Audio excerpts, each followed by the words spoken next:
दोस्तों आप लोग सोचिए कि इस देश में इतनी कानून व्यवस्था लापरवाही हो गई है, इस हाई कोर्ट का भी लापरवाही हो चुकी है कि अनिल मिश्रा जैसे जातंकवादी, अनिल मिश्रा जैसे मनुवादी जो बाबा साहब का तस्वीर जलाता है, बाबा साहब को अपमानित करता है, बाबा साहब के लिखा हुआ संविधान को अपमानित करता है, आज वैसे लोगों को जेल से रिहा हो जाना है, जेल से जमानत मिल जाता है और जेल से बेल मिल जाता है। सोचिए कि कितनी बड़ी दुर्भाग्य की बात है, कितनी बड़ी शर्मनाक की बात है। शर्म से तो लोगों को मर जाना चाहिए था, लोगों को कि आज बाबा साहब के ऊपर अपमानित हो रहा है, बाबा साहब को तस्वीर जलाया जा रहा है, बाबा साहब के लिखा हुआ संविधान को इस प्रकार से प्रताड़ित किया जा रहा है। और पुलिस प्रशासन को लोग उसी समय, जिस समय बाबा साहब का तस्वीर जलाने के समय लोग अपमानित करता है, उसी समय पुलिस प्रशासन को लोग हंसते भी हैं, मजाक उड़ाते हैं, लेकिन उस पुलिस प्रशासन के ऊपर भी किसी भी प्रकार की कार्रवाई नहीं होती है। लेकिन आज़ाद समाज पार्टी के लोग, जब से अनिल मिश्रा को जमानत दिया गया है, अनिल मिश्रा को बेल दिया गया है, ये बिल्कुल आर पार की मूड में दिख रहे हैं आज़ाद समाज पार्टी के लोग। और चंद्रशेखर आज़ाद रावण खुलेआम चेतावनी दे रहे हैं और पूरी एक्शन मूड में है कि ऐसे जातंकवादी और ऐसे मनुवादी को कैसे बेल दे दिया गया, कैसे जेल से रिहा कर दिया गया। ये साजिश के तहत इसको छुड़ाया गया है और छोड़ा गया है। और बोला जा रहा है कि 1 लाख के बॉन्ड और इसको शर्त पर छोड़ा गया। आखिर शर्त क्यों? बाबा साहब को तस्वीर जलाना ये छोटी मोटी बातें नहीं है, संविधान को अपमानित करना ये छोटी मोटी बातें नहीं है। जिस प्रकार से बहुजन समाज के लोग एनएस का मांग कर रहे थे, एनएस धारा लगाने की मांग कर रहे थे, लेकिन एक भी बहुजन समाज की बातों को ध्यान में नहीं रखी गई। दोस्तों, मध्य प्रदेश के आज़ाद समाज पार्टी के नेता दामोदर सिंह यादव भी खुलेआम चेतावनी दे रहे हैं कि ऐसे आतंकवादी को बेल मिल गया तो मैं डरने वाला नहीं हूं और मैं रुकने वाला नहीं हूं।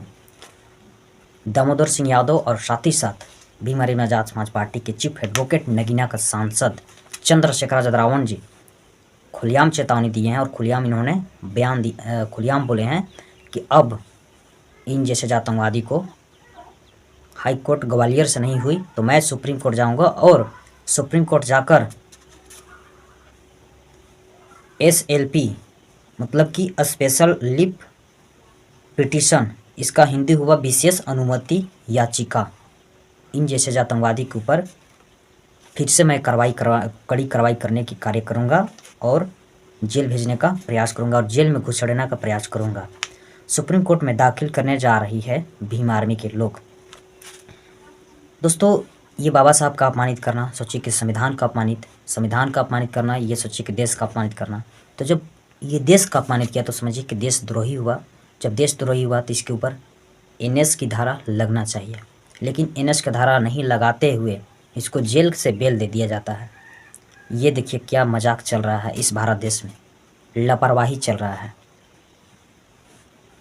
जब SLP का मतलब आप लोगों को समझा रहे हैं कि जब किसी हाई कोर्ट या किसी अन्य ट्रिब्यूनल अदालत का फैसला आता है और आप उस फैसले से संतुष्ट नहीं हैं तो आप न्याय के लिए सीधे सुप्रीम कोर्ट का दरवाज़ा खटखटा सकते हैं। इसे ही SLP कहा जाता है। मतलब कि साफ तौर पे मैं बता दूं कि अगर आप किसी भी हाई कोर्ट से हो या किसी भी कोर्ट से आप अगर लड़ाई लड़ते हैं और आपको संतुष्ट नहीं होता है उस कार्य पे, तो आप बिल्कुल सुप्रीम कोर्ट जा सकते हैं और सुप्रीम कोर्ट जाकर अच्छे से आप कड़ी कार्रवाई कर सकते हैं और उस जगह से आप संतुष्ट हो सकते हैं।